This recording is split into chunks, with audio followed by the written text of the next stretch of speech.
कभी सोचा है कि 100 करोड़ से ज्यादा लोगों का इतना बड़ा और विविध देश आखिर स्थिर और निष्पक्ष कैसे बना रहता है? इसका राज हमारे संविधान में ही छिपा है, कुछ बहुत ही शक्तिशाली और आजाद निकायों में। आज की हमारी चर्चा में हम सबसे पहले तो यही समझेंगे कि ये संवैधानिक निकाय आखिर होते क्या हैं। फिर हम इन्हें 3 बहुत ही दिलचस्प भूमिकाओं में देखेंगे: लोकतंत्र के निष्पक्ष रेफरी, सरकार को चलाने वाला इंजन और हम नागरिकों के अधिकारों के रक्षक। और आखिर में हम ये देखेंगे कि ये सब मिलकर एक मजबूत ढांचा कैसे बनाते हैं। तो चलिए शुरू करते हैं। सबसे पहले इस पूरी व्यवस्था की नींव को, इसकी बुनियाद को ही समझते हैं।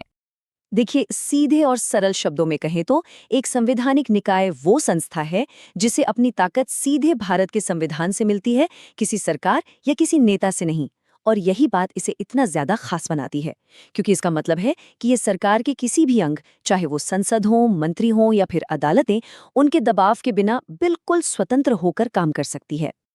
और सच पूछिए तो यही आज़ादी इनकी असली सुपर पावर है। जब शक्ति सीधे संविधान से मिलती है तो कोई भी राजनीतिक दल या सरकार उन पर दबाव नहीं डाल सकती, और इसी से सुनिश्चित होती है सच्ची निष्पक्षता। चलिए अब मिलते हैं अपनी पहली टीम से, लोकतंत्र के रेफरी। जैसा कि नाम से ही पता चल रहा है, इनका काम ये देखना है कि शासन और पैसे रुपए के मामले में सब कुछ नियमों के हिसाब से और एकदम निष्पक्ष तरीके से हो। इस टीम में 3 बड़े खिलाड़ी हैं। सबसे पहले निर्वाचन आयोग, जो ये पक्का करता है कि हमारे वोट से एक निष्पक्ष सरकार बने।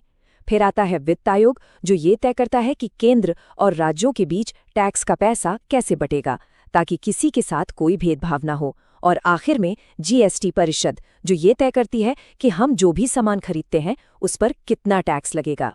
इसी टीम में एक और बहुत ही महत्वपूर्ण सदस्य हैं, जिन्हें हम कह सकते हैं देश का हिसाब किताब रखने वाला।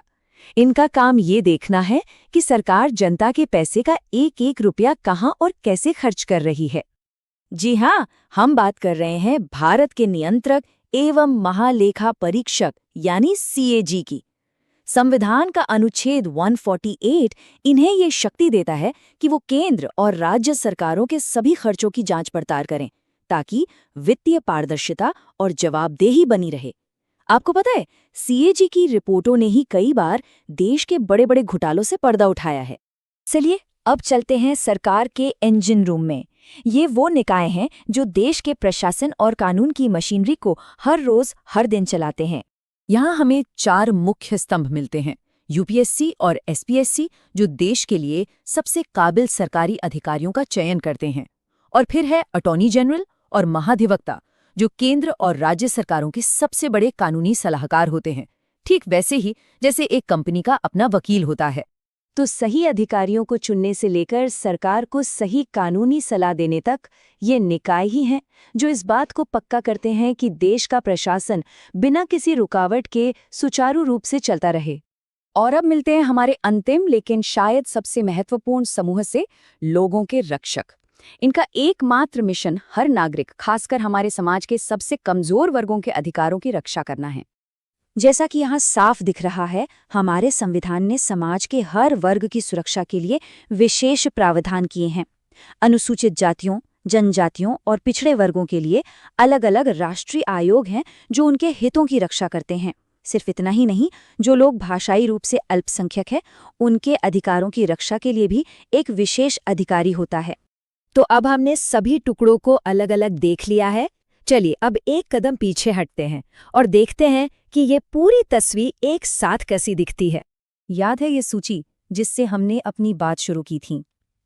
अब हम जानते हैं कि ये सिर्फ 12 नाम नहीं है, बल्कि एक ऐसा सुरक्षा कवच है, एक ऐसा जाल है जो हमारे लोकतंत्र को मजबूत, निष्पक्ष और संतुलित बनाए रखता है। तो आखिर इन सब का महत्व क्या है? आसान शब्दों में समझें तो ये ढांचा सुनिश्चित करता है कि सरकार अपनी शक्तियों का गलत इस्तेमाल ना करे, देश में वित्तीय स्थिरता बनी रहे, प्रशासन बिल्कुल निष्पक्ष हो, हर नागरिक के अधिकारों की रक्षा हो, और सबसे जरूरी, हमारा लोकतंत्र हर गुजरते दिन के साथ और मजबूत होता जाए।